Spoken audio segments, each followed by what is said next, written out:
कैसे एक fix mindset leader अपनी ही कंपनी को नुकसान पहुंचा सकता है, जबकि एक ग्रोथ माइंडसेट लीडर ना सिर्फ खुद आगे बढ़ता है बल्कि पूरी टीम और बिजनेस को नई ऊंचाइयों तक ले जाता है।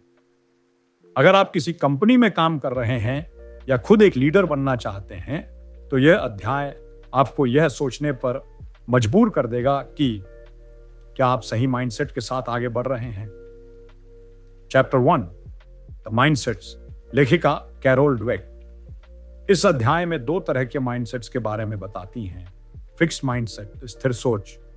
इस माइंडसेट वाले लोग मानते हैं कि उनकी प्रतिभा, बुद्धिमत्ता और क्षमताएं जन्मजात होती हैं और उन्हें बदला नहीं जा सकता। ये लोग असफलता से डरते हैं, चुनौतियों से बचते हैं, जल्दी हार मान लेते हैं, दूसरों की सफलता से ईर्ष्या करते हैं। उदाहरण के लिए, अगर कोई बच्चा गणित में कमजोर है तो वो कहेगा मैं इसमें अच्छा नहीं हूं और कोशिश करना छोड़ देगा। ग्रोथ माइंडसेट, विकासशील सोच। इस माइंडसेट वाले लोग मानते हैं कि कड़ी मेहनत, लगन और सीखने की इच्छा से कोई भी चीज सीखी जा सकती है। वे असफलता को सीखने का मौका मानते हैं, चुनौतियों को स्वीकार करते हैं, लगातार सुधार करने की कोशिश करते हैं, दूसरों की सफलता से प्रेरणा लेते हैं। उदाहरण, अगर कोई बच्चा गणित में कमजोर है तो वो कहेगा मैं अभी अच्छा नहीं हूं लेकिन मैं सीख सकता हूं। Chapter 2 inside the mindsets, mindset के अंदर झांकना। इस अध्याय में कैरोल डवेक समझाती हैं कि फिक्स्ड और ग्रोथ माइंडसेट असल में कैसे काम करते हैं, हमारे सोचने, महसूस करने और काम करने के तरीके पर इनका क्या असर पड़ता है। फिक्स्ड माइंडसेट के अंदर क्या चलता है। जब कोई फिक्स्ड माइंडसेट वाला इंसान असफल होता है तो वह खुद को बेकार समझने लगता है। वह सोचता है कि अगर मुझे बार बार कोशिश करनी पड़ी तो लोग मुझे मूर्ख समझेंगे। ये लोग प्रूव करना चाहते हैं कि वे बुद्धिमान हैं, बजाय इसके कि वो कुछ नया सीखें। उदाहरण, अगर कोई छात्र किसी विषय में कम नंबर लाता है तो वह सोचता है मैं बेवकूफ हूं और उस विषय से दूरी बना लेता है। ग्रोथ माइंडसेट के अंदर क्या चलता है। ग्रोथ माइंडसेट वाले लोग अपनी गलतियों से सीखते हैं। उन्हें विश्वास होता है कि मेहनत से उनकी क्षमताएं बढ़ सकती हैं। ये लोग फीडबैक को बुरा मानने की बजाय उसे एक गिफ्ट की तरह लेते हैं।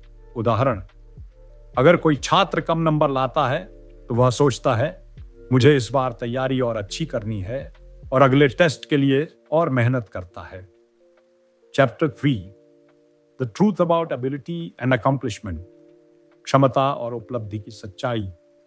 इस अध्याय में कैरोल डवेक ये समझाती हैं कि हम जो प्रतिभा या टैलेंट मानते हैं वो दरअसल मेहनत, लगन और सही माइंडसेट का नतीजा होता है, ना कि कोई जन्मजात गुण। फिक्स्ड माइंडसेट क्या मानता है। यह सोचता है कि सफलता टैलेंट। ऐसे लोग मानते हैं कि महान लोग इसलिए सफल हैं क्योंकि वे खास पैदा हुए थे।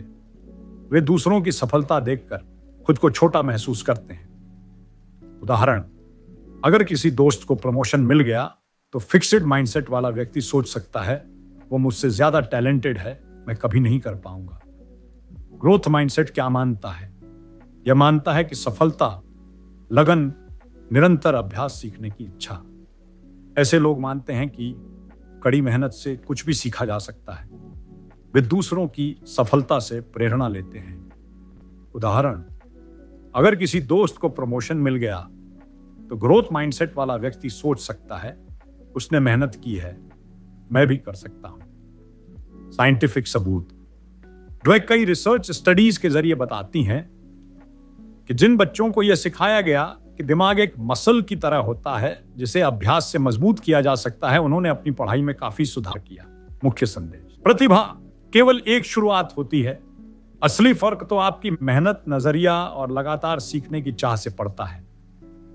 Chapter 4 sports, the mindset of a champion, खेल एक विजेता का माइंडसेट। इस अध्याय में कैरोल डवेक ये समझाती हैं कि खेलों में जीतने वाले असली चैंपियंस केवल टैलेंट से नहीं बल्कि ग्रोथ माइंडसेट से आगे बढ़ते हैं। वे अपनी गलतियों से सीखते हैं, लगातार सुधार करते हैं और कभी हार नहीं मानते। फिक्स्ड माइंडसेट, खिलाड़ियों की सोच। अगर मैं हार गया तो लोग सोचेंगे मैं बेकार हूं, मेरे पास टैलेंट नहीं है तो मैं क्या करूं। हार को अपनी पहचान से जोड़ते हैं, यानी मैं हार गया मतलब मैं फेल हूं।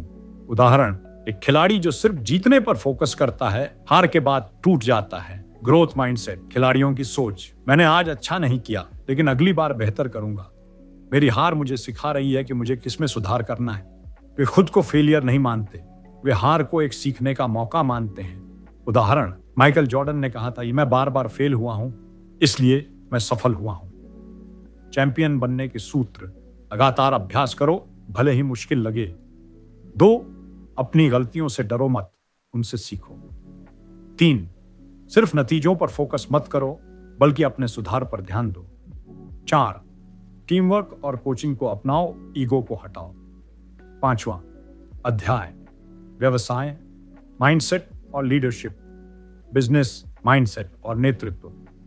इस अध्याय में लेखक बताती हैं कि सफल बिजनेस लीडर्स और एंटरप्रेन्योर्स सिर्फ स्मार्ट या टैलेंटेड नहीं होते, बल्कि वे ग्रोथ माइंडसेट अपनाकर लगातार सीखते हैं, चुनौतियों से नहीं घबराते और अपनी टीम को भी आगे बढ़ाते हैं।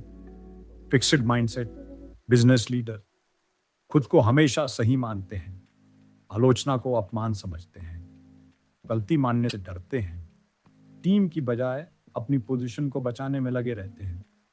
नतीजा, ऐसे लीडर इनोवेशन रोकते हैं और कंपनी में डर का माहौल बना देते हैं। ग्रोथ माइंडसेट लीडर फीडबैक को सीखने का मौका मानते हैं, गलतियां स्वीकारते हैं और उनसे सुधार करते हैं। टीम की तरक्की को अपनी सफलता मानते हैं, लगातार खुद को और अपनी टीम को बेहतर बनाते हैं। उदाहरण, स्टीव जॉब्स ने शुरू में कुछ गलतियां की, लेकिन बाद में उन्होंने अपने माइंडसेट को बदला और एप्पल को नई ऊंचाइयों तक पहुंचाया। माइंडसेट का बिजनेस पर असर, एक लीडर का माइंडसेट पूरी कंपनी की सोच तय करता है। अगर लीडर ग्रोथ माइंडसेट रखेगा तो टीम भी रिस्क लेगी, सीखने को तैयार होगी और इनोवेशन करेगी। इससे कंपनी लंबे समय तक सफल रहती है।